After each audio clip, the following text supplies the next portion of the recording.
Oke, selamat pagi. Cek cek, tes tes. Oke, semua aman. Oke, selamat pagi. Kita jumpa lagi di Gosip Saham. Kayak kita sempatkan waktu ya. Kayaknya udah buka kali pasar. Bentar. Hari ini Senin 18 November. Oke.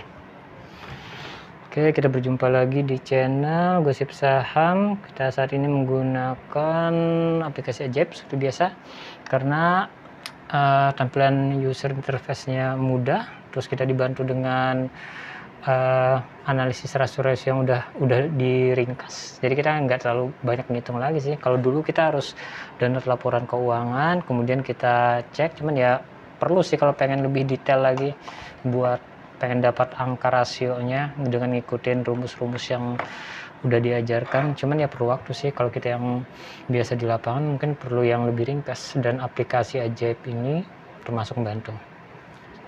Mungkin kalau pengen download aplikasi Ajaib pakai link aja ya punya aku. Oke, kita lihat pasar hari ini. Hari ini Senin,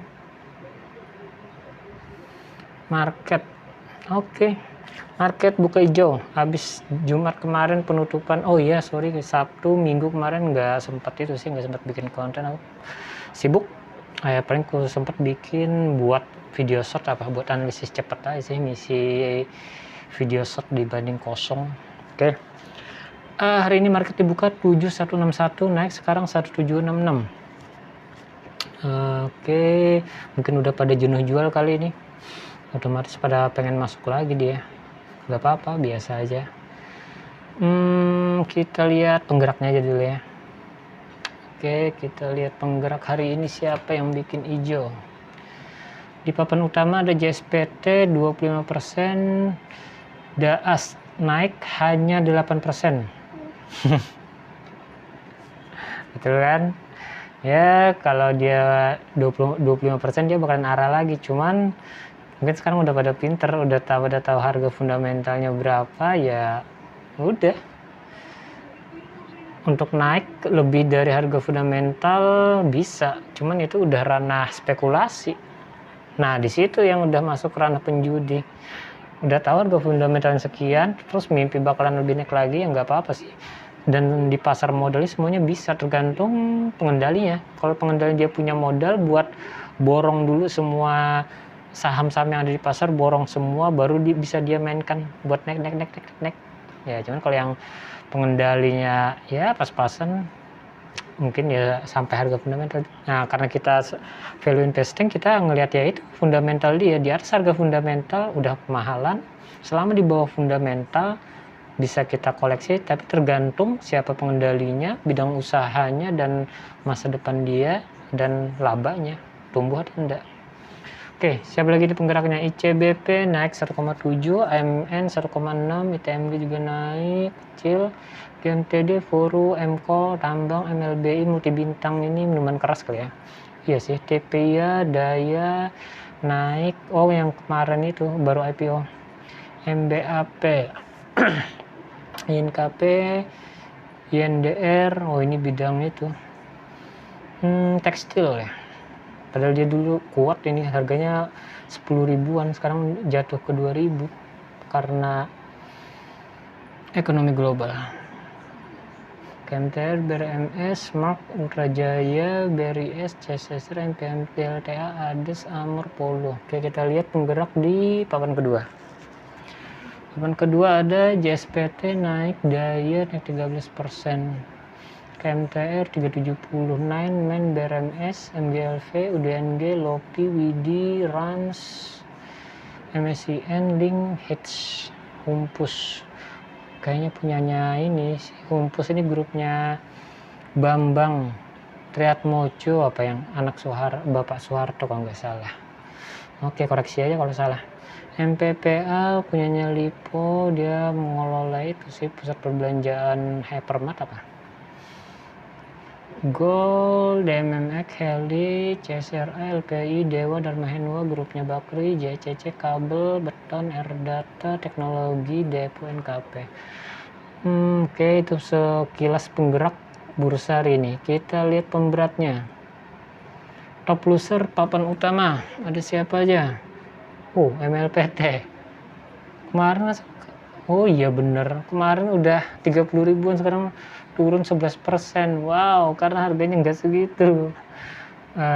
Iya, kasihan sih mereka yang beli di harga tinggi kemarin. DSSA 36, PANI 14, DCII 40, PNSE, United Tractor, Petrosi, SAPEC, Cuan, MSB, BCA 10-100, TCPI, Brand, wow, turun lagi ke 6. Cuman brand ini kayaknya dia nggak jauh-jauh dari sekitar 6.500-an. Nanti dia akan diangkat lagi sama ya mungkin sama pengendalinya. Bram, kecuali ya si brand ini dramanya banyak, pengendalinya kuat Bapak Prayogo Pangestu, mungkin uangnya masih banyak buat ngangkat, karena dia lebih ke ngejar indeks. Brand ini ceritanya dia udah 2 kali dimainin nama FTS ya, dia udah masuk indeks asing, tiba-tiba ya dikeluarin. Adaro, BRI, Inco, Gudang Garam, Bian, BSI, MCE, RCE, Mio, MFP, Cita, Kino, PNBN. Oke, kita lihat papan kedua.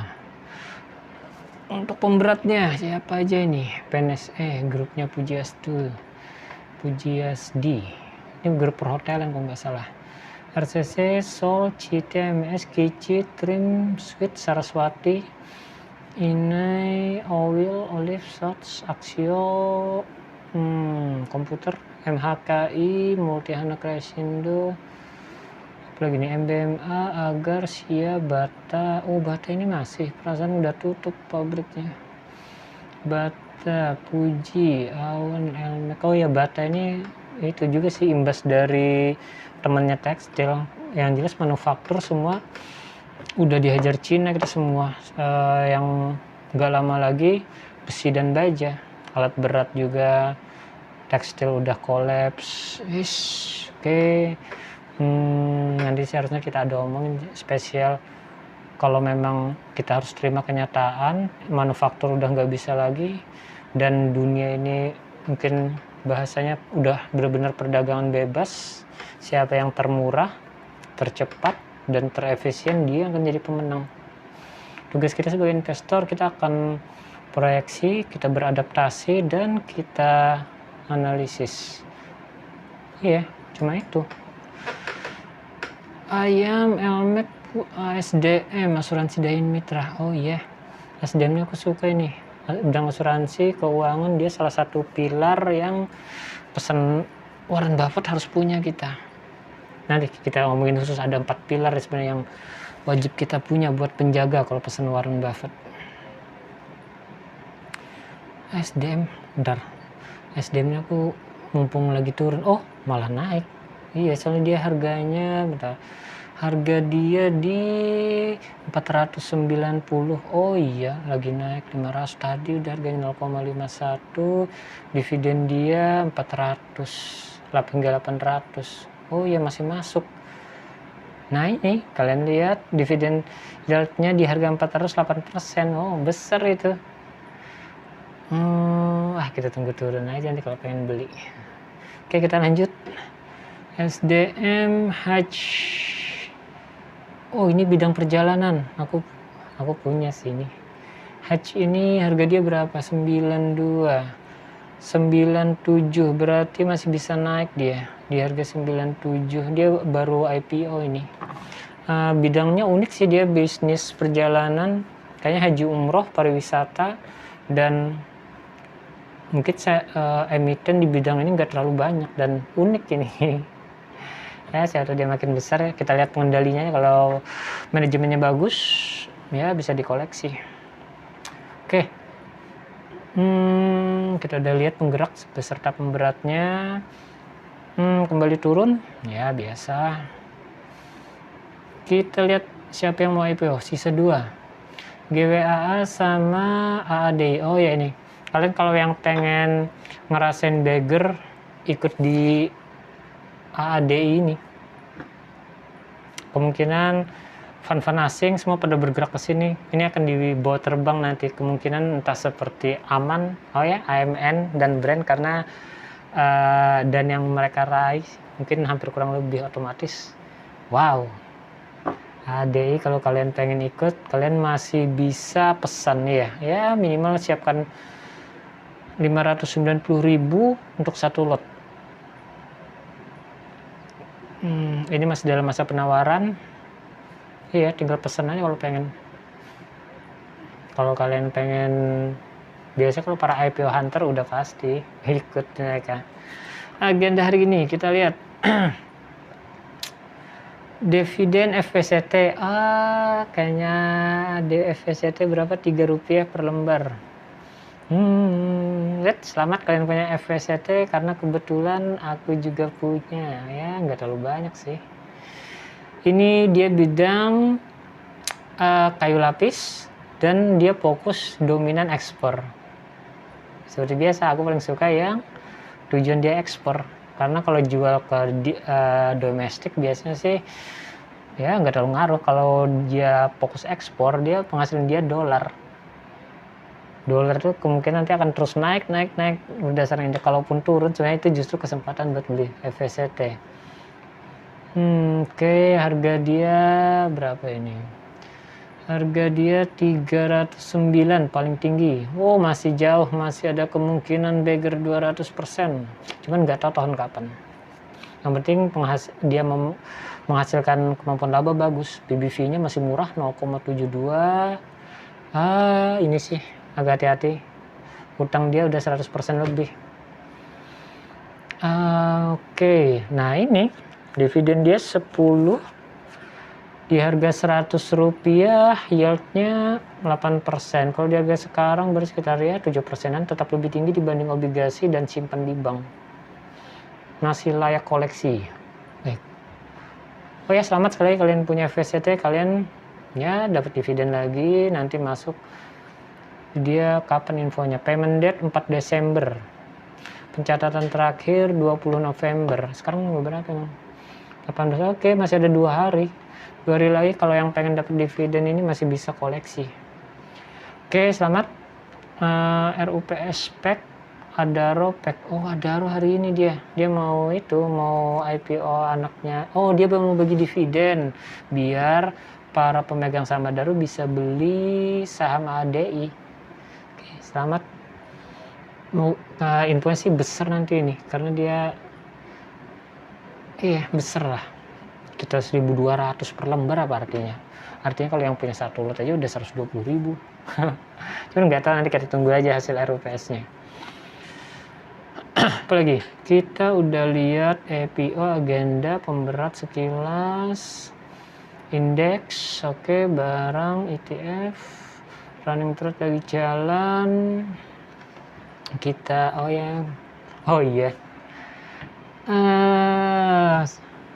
apa ini? Portofolio turun 10%. Udah biasa kita, soalnya kita beli yang di harga murah dan pernah dibawa sampai aku paling rendah pernah 14% portofolio turun. Apa? Selamat kalian das, karena aku udah ku jual. Lagi dari sempatin di harga berapa ini? 2.900, ya sekitar 200-an lebih persen. 200 berapa puluh persen, nanti kita cek. Kita lihat das berapa dia sekarang. 2840. Ya, dia cuma naik sekitar 6%, kan dia sudah ini. Harga wajar dia cuma ada di sini. Ini. Harga wajar dia di sini 2.600-an. Sekarang 2.800, ya nggak jauh-jauh. Oke, selamat kalian yang pengen tetap bertahan di DAS, silakan, nggak apa. Siapa tahu mereka bagus. Ini grafik dia dari harga 880 udah naik 230-an persen. Sebagai investor kita punya cara, gaya investasi dan strategi beda-beda ya. Ada yang scalper, swing trader, atau investor murni. Mungkin nanti kita jelasin aja apa bedanya scalper, swing trader, dan investor. Kalau aku sih mungkin tiga-tiganya kalau ada waktu, cuman scalper agak jarang. soalnya itu hitungan detik. Kita paling kalau swing itu ya mingguan, bulanan, kalau udah nyentuh harganya ya udah. Nah begitu juga kita harus disiplin. Misal untuk harga fundamental kita udah tahu di sekitar 2600, kalau kita pengen yakin segitu ya take profitnya di situ aja. Kalaupun seandainya kita jual kemudian misalnya seperti sekarang dia naik lagi kan 28, 29, dia terus naik, itu udah masuk ranah abu-abu, ranah judi, nggak judi sih, pokoknya ranah spekulatif lah. Nggak ada yang bisa memastikan dia akan keberapa, itu cuma pengendali sama bandar aja yang bisa menentukan. Kalau kita sih ya berdasarkan fundamental, kalau udah segitu fundamental dia batasnya segitu, ya udah take profit aja. Terus kalaupun mau masuk lagi gampang, nunggu dia jatuh lagi atau pada saat harga turun, karena yang pasti semua harga saham itu akan kembali ke harga fundamental. Harga fundamental dia karena dia belum bagi dividen, nggak ada gambaran pasti, cuma yang pasti sekitar 2.500-an lah. Artinya bila di bawah 2.500, kalaupun dia turun ke 1.000 ataupun ke IPO bisa, cuman ya itu tadi pengendali yang pasti pengendali investor awal mereka punya harga di Rp100 per lembar. Arti kata di bawah 100 hampir nggak mungkin. Bisa di bawah 100 mungkin apabila memang perusahaannya ini benar-benar fiktif atau mau dibuang. Pengendali dia mereka udah untung banyak, mungkin cuma sisa berapa ribu lot atau apa, jadi bahkan mungkin di bawah Rp150 atau bahkan ke Rp1 pun mereka jual, nggak peduli. Oke. Itu sekelas aja ya. Oke, kalau das aku udah lepas, kita udah take profit. Selamat kalian yang kemarin di pagi sih aku sempetin, soalnya aku lihat harganya udah mulai turun naik, udah nggak wajar. Oh ya, kita jangan ngebahas yang enak-enak terus. Nah kita yang itu aja, kita analisis tipis yang kelas bawah lah. Oke, soalnya takutnya kalian mikir ntar di sahamnya takutnya untung terus. Enggak, saham ini lebih kejam, dia bisa bikin bangkrut semua kalau nggak bisa analisis. Mungkin nggak mau belajar, udah kita analisis tipis ini ya. Video sebelumnya aku udah pernah sih MKNT ini waktu belajar, jadi kalian nggak perlu ngikutin, dan kebetulan uang belajarnya sih nggak seberapa. Ada yang misal kayak gini, 29.000, 12.000, 32, 18.000, 80.000, 30.000, 80.000 lumayan sih, cuman ya anggap uang belajar lah. Oke, MKNT kemarin aku udah cerita. Tatonya aku tuh sekarang udah disuspend. Dulu aku beli di harga Rp3, kirain dengan Rp3 ntar minimal ada 2 kemungkinan. Laba dia bagus, mungkin ada kesempatan naik, atau dia diakuisisi oleh perusahaan besar sehingga harganya naik. Ya itu ternyata udah dibuang sama pengendali sama bandar, dibiarin sehancur-hancurnya, bahkan udah disuspend. Nah ini contoh perusahaan yang ya cuma digoreng buat ngejebak retail. Mereka udah untung banyak, jadi begitu harga itu turun dari Rp50 turun ke 30, ke 10, ke 2, ke 3, malah naik ke 3, bahkan sampai ke Rp1 pun dibiarin sama pengendalinya. Ya ini yang sebenarnya harus kita hindari lah. Nah, kalau bagi pemula amannya sih lebih baik di perbankan aja, kalau saran ke perbankan, bagi dividen, dan jelas sudah mungkin bertahun-tahun atau bahkan puluhan tahun udah rutin bagi dividen. Kita lihat PIFA-nya ya, Piradam Pharma, ini bidang farmasi. Oke. Ini turun karena dia sudah stock split, rek isu apa kemarin. Oke, kita lihat ini perusahaan masih aktif. Nah ini 5 tahun terakhir dia di bawah terbang tinggi. Ini kemarin kalau nggak salah stock split apa, rek isu bener. Padahal bagus sih, pernah bagi dividen 17, 19, setelah itu COVID. Oh iya bener, dia melonjak mungkin ada kemungkinan dikirain dengan bidang farmasi itu pada saat COVID kan pada rame semua, itu pada booming. Ternyata mungkin dari segi keuangan manajemen mereka kurang bagus lah. Oke, sekelas kita lihat Viva, Viradem Pharma. Viradem Pharma masuk saham Bursa Efek tahun 2001, berdiri 1977. Produsen pemasok produk farmasi. Oke, produksi pengembangan obat serta perdagangan dan alat kesehatan. Nah, sebenarnya bidang dia bagus industrinya ini. Cuman ya itu menguntungkan dividen, menguntungkan investor atau enggak. Oke, jelas dia di bidang farmasi dan alat kesehatan. Bidangnya udah bagus. Dia pernah bagi dividen cuma 2, 17 dan 19, setelahnya nggak tahu, mungkin ya kecuali kita harus cari berita. Stock split nggak ada. Finansial dia kuartal 3 dia masih mencatatkan rugi. Net income dia makin membesar. Revenue naik, net income-nya makin turun. Profitnya ada kenaikan. Ya mungkin PR dia ini gimana net income ini biar positif. Arti kata ya perusahaan ini masih ada, masih aktif, masih berjalan dan beraktivitas. Balance sheet dia liabilitas menurun sedikit, aset juga menurun sedikit. DER-nya agak kenaikan sedikit, mungkin ya itu buat bayar utang. Cash flow dia hampir berat sih ini. Cash flow dia minus. Investing dan financingnya hampir nggak ada kegiatan. Iya, ini perusahaan lagi Senin Kemis kali napasnya. Oke, semoga buat manajemennya yang sabar, cari inovasi atau apa. Analisis technical netral, berarti masih ada kemungkinan bagus. Iya sih. Broker summary tutup ini. Nah ini kita lihat minus semua. ROA minus, ROE minus, GPM minus, net profit margin minus 18. Iya sih nggak ada bagus-bagus sama sekali, cuman ya itu maksudnya maksudku di pasar saham memang yang kayak ini, ada perusahaan tipikal kayak ini, cuman ya itu tadi karena dulu masih belajar, kita nggak ngerti apa-apa, ya masih culun lah. Untungnya uang belajarnya nggak seberapa. IPS-nya minus, udah nggak ada harapan ini.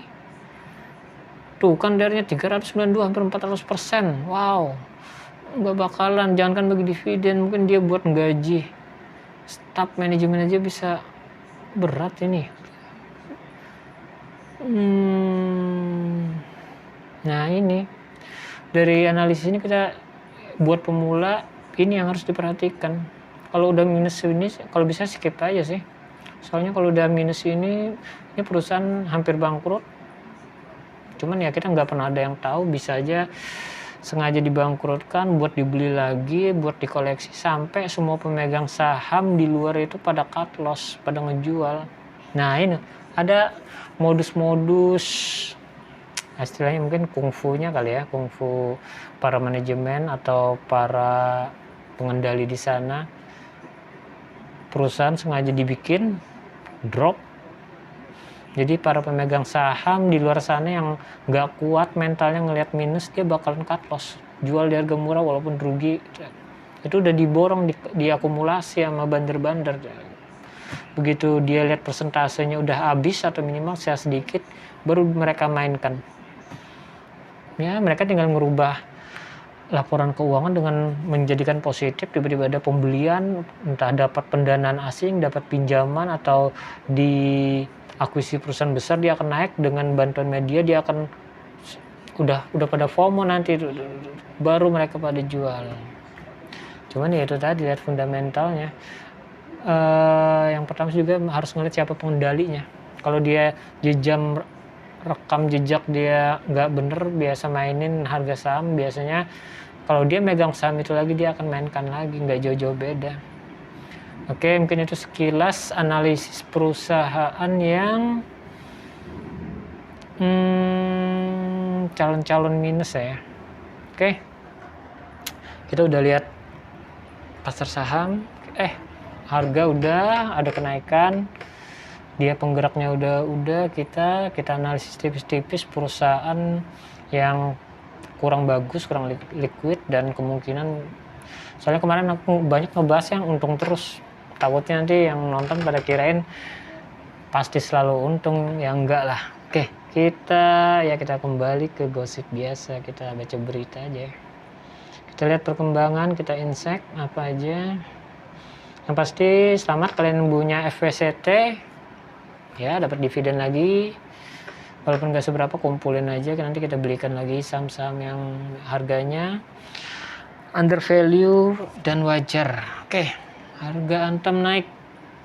Book building Evo Adaro rampung hari ini. Nah ini mereka lagi bentar lagi mau IPO ini. Spin off dari Adaro, AADI, penyumbang terbesar laba untuk Adaro. Oh ya, untuk AADI janjinya sih dia akan bagikan dividen buku tahun 2025 apa 2024.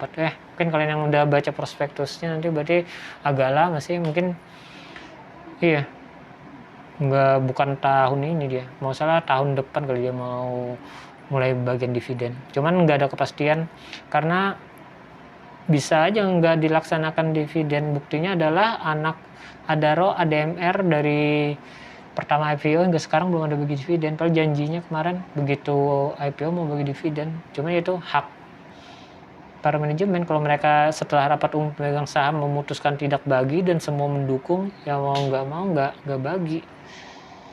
Oke, lanjut. Taiwan Cina masuk emiten rombak pengurus hari ini, calon dirutnya sudah usia 30-an. Oh, masih muda.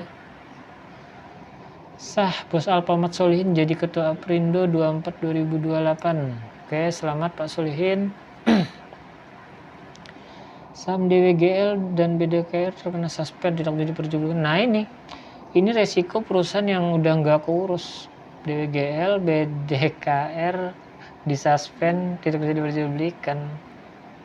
Ya, yang tidak diperjualbelikan biasanya yang ARA atau ARB atau ya itu pokoknya kena UMA, Unusual Market Activity, perdagangan tidak wajar. Bagus sih sebenarnya regulasi BI ini buat ngelindungin. Dulu nggak ada yang kayak gitu. Jadi dulu investor begitu dia hancur bangkrut, dia untung besar sampai ribuan persen hanya dalam hitungan detik, bisa juga bangkrut hanya ribuan persen hanya dalam per detik juga. Sekarang udah bisa ketahan di 25% untuk ARB dan ARA.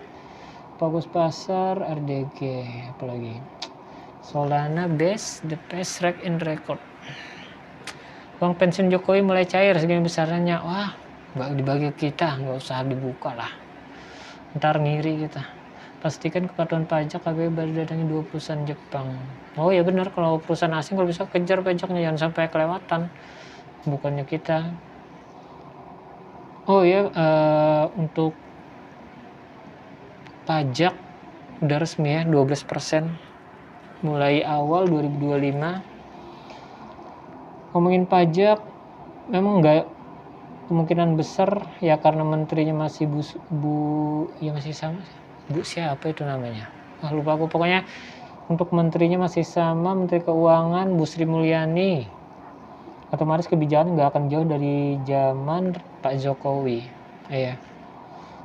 Jujur berat pajak karena pemerintah sebenarnya jujurnya mereka pasti pusing. Tahun ini harus ngebayar bunga 800 triliun, itu baru bunganya, belum ada pokoknya. Kalau mereka nggak sanggup, mereka akan ngutang lagi, dan infonya sih sudah ada ngutang terus. Jadi mimpi Pak Jokowi, mimpi Pak Prabowo untuk pertumbuhan ekonomi 8% kemungkinan berat. Kalaupun bisa itu mungkin 5-10 tahun ke depan, karena selama rakyat terus diperas, karena pajak ini dia mempengaruhi semua, nanti semua harga-harga orang pada naik secara nggak langsung, masyarakat terus diperas ini. Ya itu, kita sebagai investor kita cuma bisa kita terima apa adanya, paling kita analisis sektor apa yang akan berpengaruh dari imbas pajak 12% ini. Cuman untuk tahap awal yang masih tetap bertahan yaitu perbankan dan logistik. Oke, lanjut dulu ya. BBM Pertamina terbaru, cek selengkapnya. Bianca Rupiah dan kelas menengah RI turun kelas disorot media asing. Oh ya, kelas menengah turun ya karena itu harga pada naik, pertumbuhan ekonomi, mereka juga harus menghemat dan mungkin makan tabungan mau nggak mau. Iya, kurang ekspor sebenarnya kuncinya satu-satunya deh, menguasai teknologi dan ekspor, ngikutin Cina aja. Cuman Cina aja dia nggak ngutang. Cina kalau dia produk dia cetak sendiri. Indonesia nggak berani. Kenapa Indonesia nggak berani? Kemungkinan memang kuncinya di Ibu Sri Mulyani juga, mungkin bisa jadi pesanan bahwa Indonesia jangan nyetak uang dulu, lebih baik ngutang agar si pemberi utang ini tetap bisa bertahan. Kemudian kalau Indonesia cetak uang akan terjadi inflasi besar-besaran, mereka takut dengan dalih takut terjadi krisis. Padahal Indonesia bisa belajar dari Cina sama itu. Cina, India berani cetak uang sendiri. Mungkin ini kita bisa bicarakan khususnya soal itu. Kita lanjut dulu. Pembukaan IHSG dibuka menguat, benar. Harga Mas Antam 5 faktor Huston bisa rugi 8 triliun gara-gara anggaran perjalanan potong. Oh, yang kemarin ini. Oh ya bro, kita sambil ngopi dulu.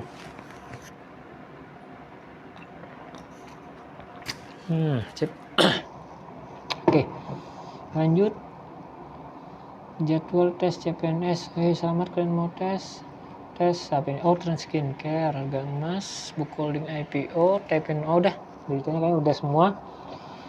Market udah kita lihat, portofolio kita udah intip, sambil ya kita bahas tipis-tipis. Kita ke itu aja. Oke, kita lihat RTI. Ada berita apa hari ini?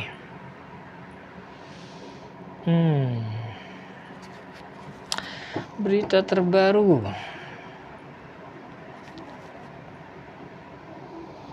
EDX.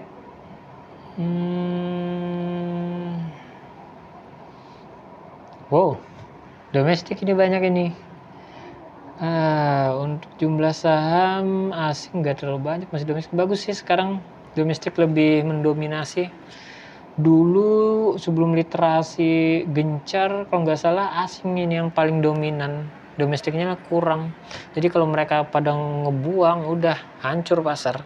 Sekarang agak ketahan, sekarang pada pinter, asing buang selama itu perusahaan bagus, fundamental bagus, dibeli sama domestik. Wis, keren.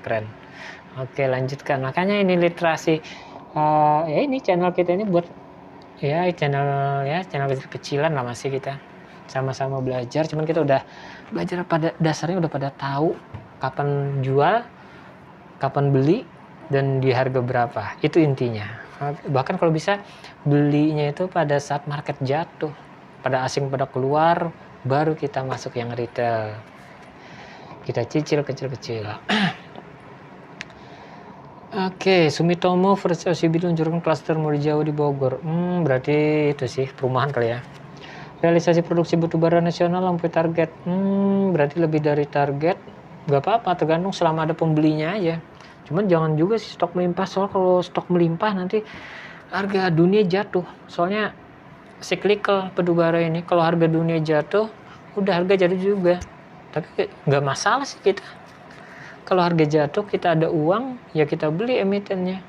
Selama dividen, selama perusahaan tersebut bagus, fundamental bagus dan ngasih dividen, kenapa enggak?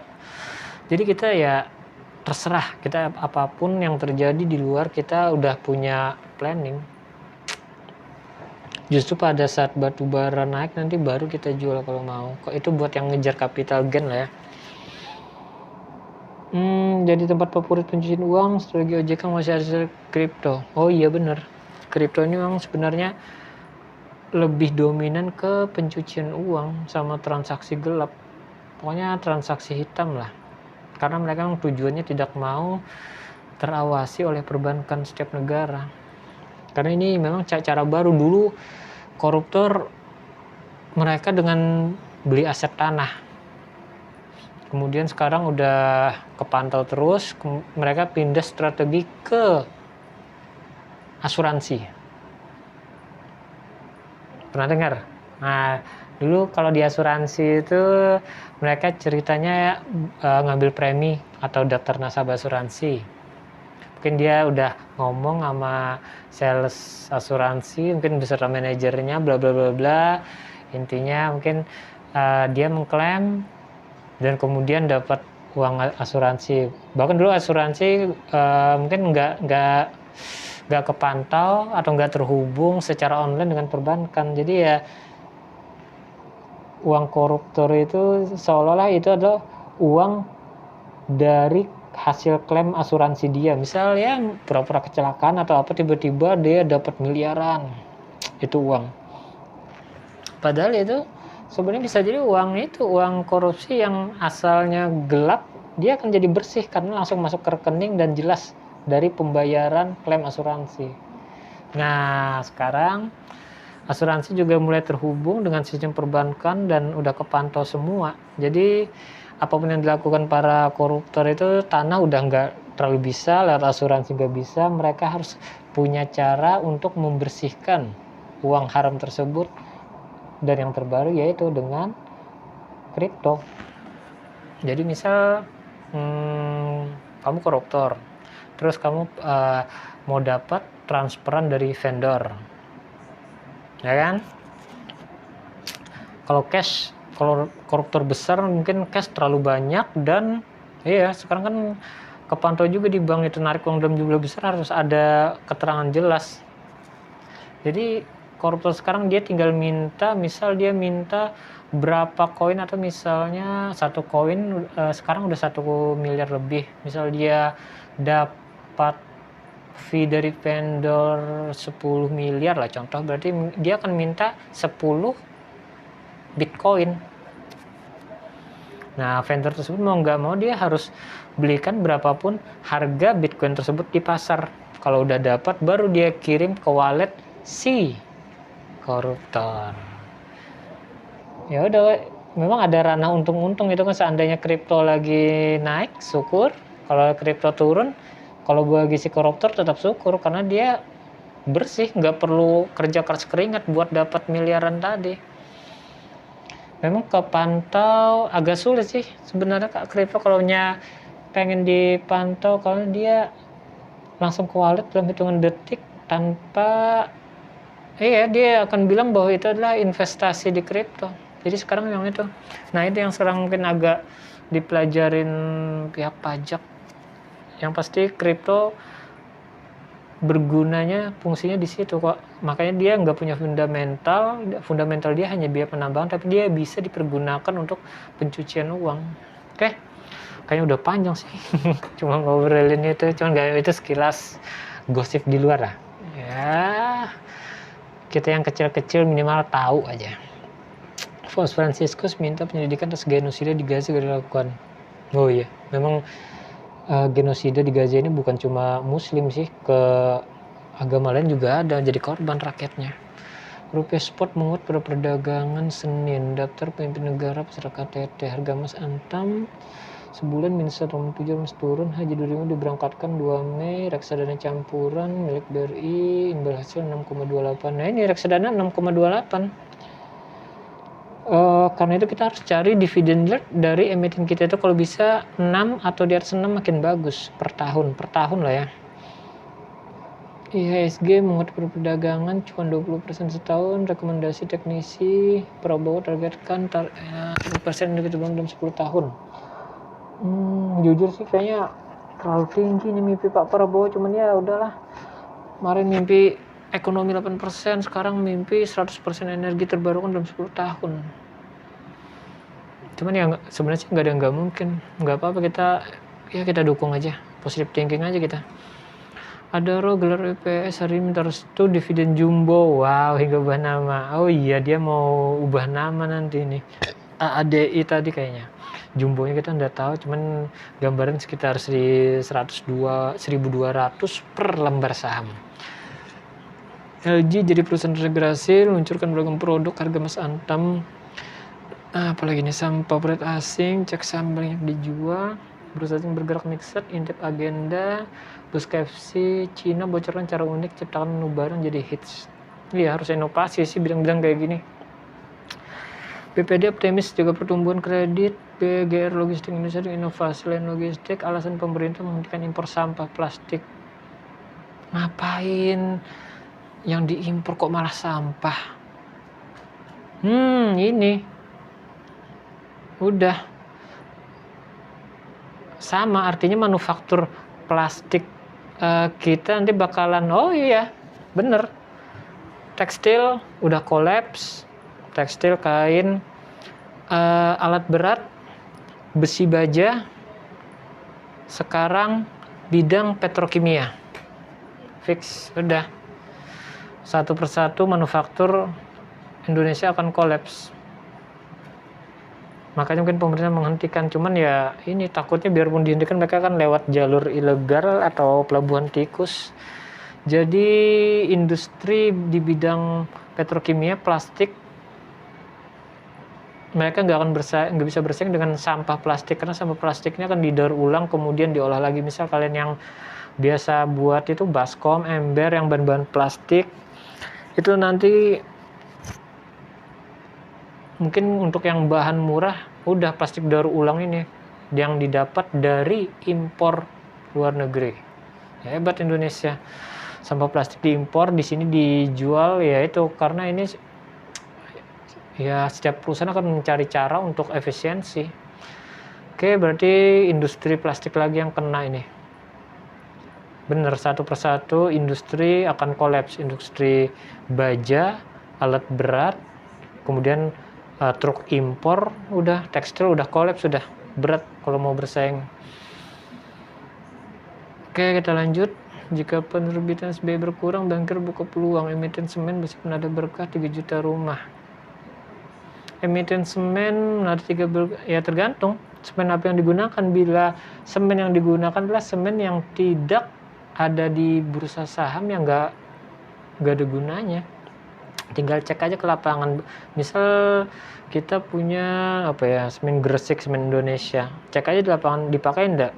Mungkin beberapa proyek iya, cuman kadang jujur di lapangan ada produk semen yang enggak, perusahaannya tidak terdaftar, jadi kayak perusahaan privat, enggak ada ngaruhnya. Tapi udah, selamat aja. Stop penjualan ke Austria, Rusia jual kembali gas ke negara Eropa ini. Mungkin biar tetap berteman, soalnya mereka sebenarnya satu darah, Rusia sama Eropa, Amerika yang beda. Harga emas rebound, penawaran awal berakhir, cek sama Daro Andalan. Oh, penawaran udah berakhir berarti. Oh, saya 2 hari apa tadi? Kenaikan UMP masih di bawah 5%. Serba salah sih UMP ini. Soalnya gini, investor dari luar di ini mereka takut ada asosiasi pekerja. Tiap tahun pasti demo dan minta naik, padahal sebagai pengusaha mereka berat juga. Tapi ya semoga ada alternatif dan win-win solution. Siap-siap 20% market cap Jumbo akan IPO. Oh, ada lagi. Selamat buat para IPO hunter, ini kesempatan kalian masuk dan ikut cuan mungkin dalam 1, 2, 3 hari.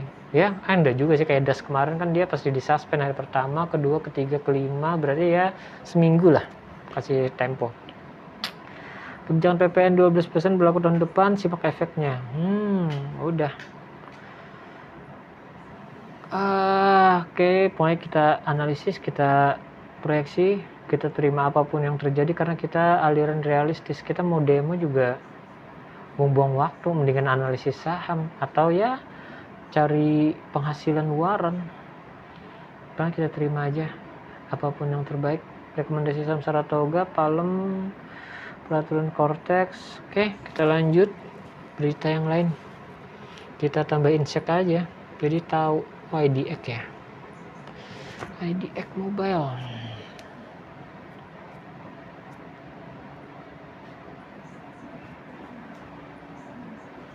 Oke, sambil ngopi bro.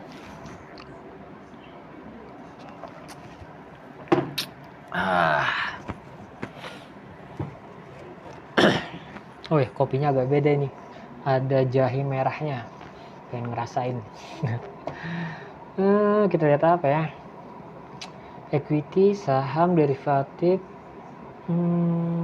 bond, utang, virtual trading, new listing information, IDX education.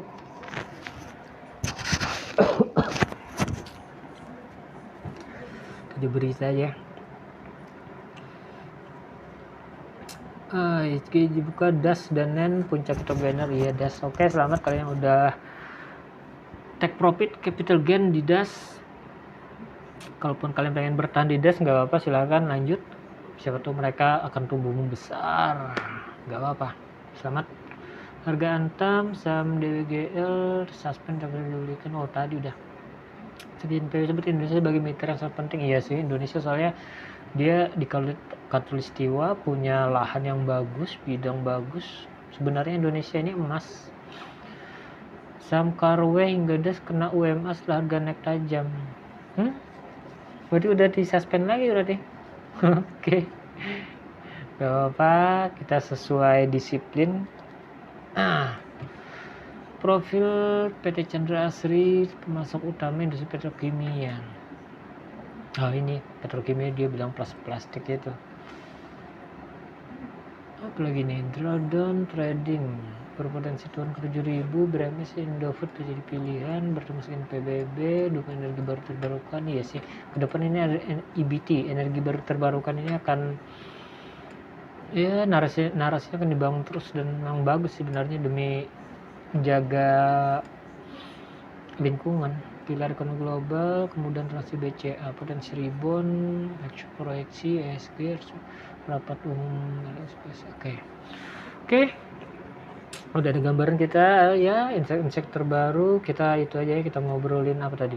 Oh ya, kita strategi investasi, scalping, swing trading, dan investor. Oke, kita coba tanya AI aja sih.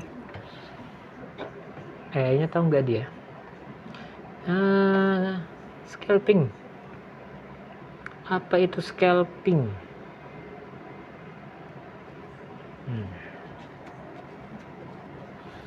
Dia tahu nggak? Scalping. Oh bukan, dalam bahasa Indonesia aja.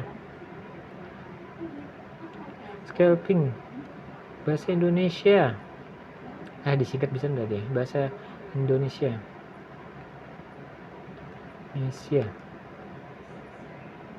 Indonesia dalam trading. Kok pas. Nah ini scalping dalam dunia trading diterjemahkan menjadi scalping umum digunakan cukup digunakan pada trader. Apa itu scalping? Scalping adalah strategi trading jangka pendek, biasanya malah dalam hitungan detik dia, di mana trader berusaha mendapatkan keuntungan kecil dari jumlah besar transaksi dalam waktu yang singkat. Biasanya trading hanya akan bertahan selama beberapa detik hingga beberapa menit. Ya itu. Jadi misal ini lebih ke trader scalping itu dia ngebaca technical candlestick. Mereka punya teori-teori, misal udah naik sekian, dia akan ada batasnya di mana, atau misalnya setelah dia turun sekian dia pasti akan rebound lagi. Nah itu, jujur kalau aku sih belum pelajarin, soalnya itu perlu waktu dan harus melototin mata. Iya, lebih enak swing trading dan investor sebenarnya, kan nggak apa, kita cukup tahu lah. Oke, kenapa populer? Potensi pulang cepat. Iya benar, dia ngambil untung paling 1%, 2%. Cuman kalau dia capital dia besar, modal misal dia trading 1 juta, misal dia untung 1% aja kan 100.000, hanya dalam hitungan detik. Itu misalnya contoh saham lah, misalnya satu saham dia untung 100.000. Kalau dia mainkan 5 saham 500.000, udah lumayan, setengah juta mungkin hanya dalam ya 1 hari lah paling lama. Kalau dia lebih besar lagi, misal dia 10 juta 1M, ya lebih untung lagi. Cuman ya itu semua ada kelebihan kekurangan. Potensi keuntungan cepat, benar, fleksibel, diterapkan di berbagai pasar. Oh ya benar, scalping ini bisa untuk saham, forex, kripto, dan komoditas. Yang penting kalian harus menguasai technical analysis, itu aja dulu pelajarin. Soal selanjutnya hoki aja lagi. Cuman mirip-mirip kerana judi ada juga sih, tapi enggak juga, tergantung itu kan, selama ada pembeli ada penjual dan sama-sama mereka mau, ya sudah. Dan yang diperdagangkannya juga bener-bener ada, yaitu misalnya saham perusahaan tadi. Beda kalau nggak ada yang dijual sahamnya. Oke, terus lagi meningkatkan pemahaman pasar. karena sering melakukan transaksi, trader akan dinamika pasar. Oh iya, modal dia harus nguasain makroekonomi juga, makroekonomi dan technical analysis, fundamental analysis juga tahu, artinya bahwa yang mereka perdagangkan itu saham perusahaan yang liquid dan benar ada. Resiko, biaya transaksi tinggi. Oh iya benar, kelemahan dia itu semakin banyak trading ya semakin banyak tinggi biaya, karena kita akan saat menjual dan membeli semuanya ada biaya yang di situ diterapkan sekuritas beda-beda ya. Transaksi tinggi benar, kemudian membutuhkan konsentrasi tinggi. Oh ya benar, kalian harus fokus, lepas 1 detik dari mata kalian bisa berubah itu arah candlesticknya, makanya capek sebenarnya. Risiko slipnya oleh pergerakan harganya cepat menyebabkan eksekusi berbeda. Oh iya benar, kita misalnya pengen harga sekian, ternyata ya itu tadi terlambat 1 detik aja, begitu dieksekusi sama sistem beda, apalagi seandainya ada gangguan atau delay, udah kacau. Kuncinya harus disiplin, manajemen risiko, pengetahuan teknis yang tadi, analisis teknikal, platform trading yang cepat. Nah itu benar, kalau bisa platformnya atau aplikasinya jangan sampai lelet. Perbedaan scalping dan strategi lain yaitu day trading. Day trading dia fokus pada transaksi singkat, melibatkan beberapa transaksi dalam 1 hari. Swing trading, nah ini yang pengen mau aku ngomongin sebenarnya. Swing trading ini dia lebih jangkanya lebih fleksibel, mungkin lebih panjang lah, mungkin bisa hitungan hari atau minggu. Sama misalnya contoh das, iya das ini kan kita cuma 1 minggu kalau nggak salah, udah ya selama ada take profit udah 200%. Selamat buat kalian, kalau yang kalian masih bertahan nggak apa, karena masih ada sih kemungkinan naik, cuma itu udah di luar harga fundamental, tinggal bandar sama pengendali aja mereka mau sampai setinggi apa ngangkatnya. Oke lanjut. Apakah ingin dulu? Oh enggak, cukup sih. Nah kita swing trading aja lagi, mungkin lebih jelas. Swing trading, oke, swing trading apaan?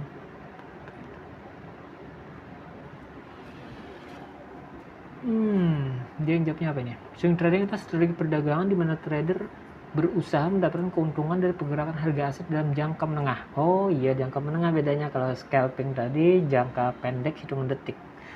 Jangka waktu yang dimaksud bisa beberapa hari, beberapa minggu. Intinya swing trading mencari ayunan harga. Mereka akan membeli aset saat harga sedang turun dan menjual pada saat harga di puncak. Ini ya benar, persis saham ini setelah mengalami kenaikan. Kenapa swing trading populer? Ya pertama lebih fleksibel dibanding scalping. Jangka waktu dia ya agak santai, kemudian memanfaatkan momentum. Strategi ini memanfaatkan momentum pasar yang kuat. Ya momentum ini biasa diperoleh dari misalnya ya insight berita ini, misal terjadi gangguan di Selat Hormuz, Iran mengganggu pasokan minyak dunia. Momentum saat kayak gitu biasanya akan menaikkan harga-harga emiten di bidang perminyakan. Oke, itu salah satunya, itu namanya momentum. Potensi keuntungan lebih besar, iya sih, keuntungan untuk swing trading ya bisa itu ratusan persen dibanding scalping dari cuma hitungan 1-2%. Perbedaannya, scalping fokus pada pergerakan dalam hitungan menit bahkan detik. Day trading dia membeli dan menjual aset dalam 1 hari perdagangan. Biasanya sih ibu-ibu ini bisa beli pagi jual sore, termasuk swing trading sih itu. Investasi jangka panjang, memegang aset dalam jangka waktu yang sangat lama. Nah ini yang diajarkan Pak Lo Keng Hong dan Warren Buffett. Kalau bisa itu jadi investor, investasi jangka panjang, soalnya keuntungan dia nanti bisa ribuan persen, ya 5 tahun lah paling minim. Kelebihannya potensinya lebih besar keuntungannya, terus lebih fleksibel, benar, tidak membutuhkan pemantauan terus. Nah iya benar, swing trading kita paling ngepantau bentar aja sih, lihat ya sekilas, atau kalaupun mau analisa nanti saat laporan keuangan kuartal terbaru keluar, sisanya biarkan aja pasar naik turun, naik nggak usah dulu pusing. Yang penting kita tetap itu aktivitas buat sehari-hari sih, itu aja dulu. Kekurangannya apa? Risiko lebih tinggi investasi. Oh ya, kalau memang perusahaannya salah atau drop ya resiko, dan ya itu resiko harus dijadikan part bagian dari investasi. Kita nggak bisa pengen untung terus, karena perusahaan itu Mungkin awal kita beli bagus karena kita nggak ada di dalam, kita bukan insider, kita nggak tahu tiba-tiba mereka ada gejolak apa di dalam, ada perubahan manajemen yang kalau perubahan manajemen ketahuan, cuman kadang saat ada kejadian yang hingga menyebabkan harga sahamnya jatuh, kita bisa gak kepantau. Itu harus dijadikan part resiko investasi. Jadi jangan pengen untung terus kita.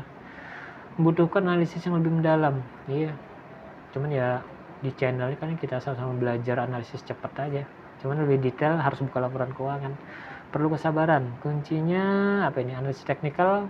Enggak juga sih, cuman ya boleh lah kalau punya pengetahuan analisis teknikal, cuman fundamental wajib kita. Yaitu fundamental kita harus bisa ngebaca rasio seperti yang biasa kita terapkan. Manajemen resiko, stop lossnya harus ya gini kan aku udah ngatur manajemen resiko, artinya kalau memang sudah tahu harga fundamental di sekitar 2600 kayak das tadi, ya udah dia ke 2800 2900 jual aja. Disiplin, nah ini disiplin dengan kita, pokoknya kita punya gaya masing-masing, gak perlu ngikutin orang. Sabar, jangan terburu mengambil keputusan. Benar. Oke, mungkin itu. Nah, baru kita misalnya investor ya. Investor saham. Oke. Kita tadi udah belajar tentang scalping, swing trading, sekarang investor. Individu entitas yang membeli saham dari satu perusahaan dengan membeli saham berarti mereka menjadi bagian pemilik perusahaannya itu. Saat kita punya saham perusahaan, maka kita adalah bagian dari perusahaan tersebut. Misal, saat kita beli bank saham BCA, secara galang kita pemilik BCA. Tapi cuma bukan berarti seandainya kita merasa pemilik BCA, terus kita ngambil barang BCA, misal kursi di BCA, kita bawa pulang loh.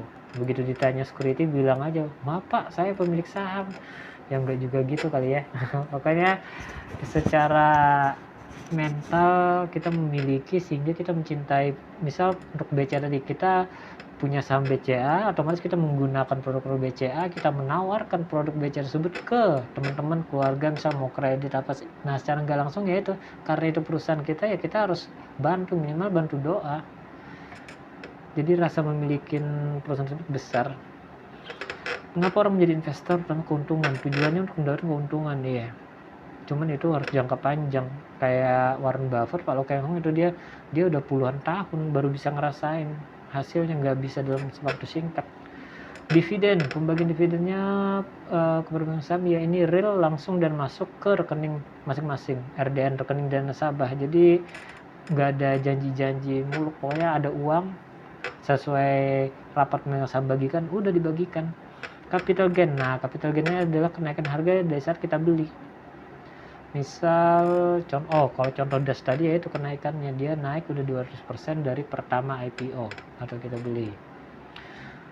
Oke, itu keuntungan investor saham. Nah tinggal kalian aja lagi lebih cocoknya di mana, apa pengen jadi scalping, swing trader, atau investor, atau bisa menjadi tiga-tiganya juga bisa, atau cukup menjadi swing trading dan investor. Udah kembali ke masing-masing. Kalau aku mungkin lebih cocok swing trading dan investor aja. Kalau scalping kayaknya skip dulu, capek. Melindungi nilai uang, benar. Jenis investor ada individu, institusi, itu contohnya adalah pengelola dana pensiun, manajemen investasi, sekuritas, itu institusi. Trader, itu perorangan. Nah ini resikonya apa? Harga saham bisa turun, benar. Misal lebih banyak harga saham ini sebenarnya dipengaruhi oleh hukum jual dan beli, supply and demand. Harga saham turun karena ada yang menjual. Siapa yang menjual? Entah perorangan, retail, atau institusi asing saat mereka melihat ada peluang yang lebih bagus di luar. Misal kemarin stimulus Cina stimulus 2000 triliun.